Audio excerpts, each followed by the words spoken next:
here's some help with a magic drop. Magic drop looks like this. That's also shockwave.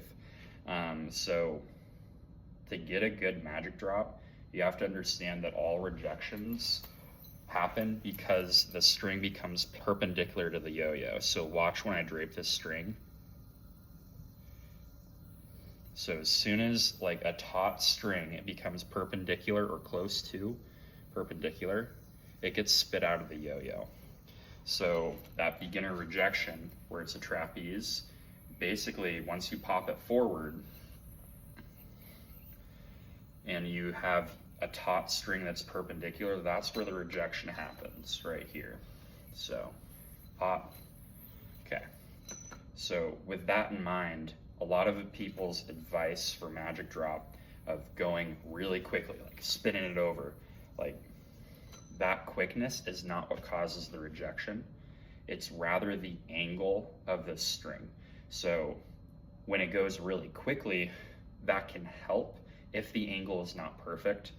But what I've showed other people is when you're doing magic drop, instead of holding it over your hand like this, Yotrix is a great advice of pointing the finger down, creating this separation. I've seen Jake Bullock also do 2 fingers or maybe 3 to get lots of separation so you can aim for that back string. But where that magic drop, that rejection happens, but notice that this string right here, I'm going to give you another view.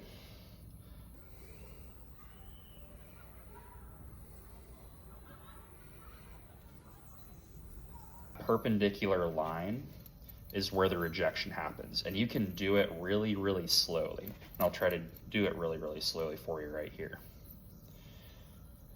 Okay. Notice how slowly I'm going, but it's when it hits that angle of when it's perpendicular with the string, that's when it pops off there.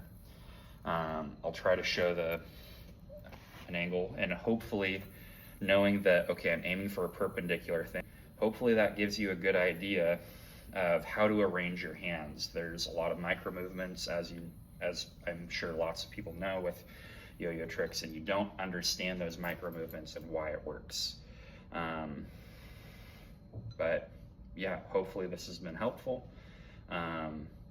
For the too long did not read, perpendicular taut string rejects easiest. So when you're doing magic drop, the angle of the string on your hand has to be perpendicular. I'm rejecting and landed on both strings. If you can do that, then you just point down, which creates separation, and you can land on that back string.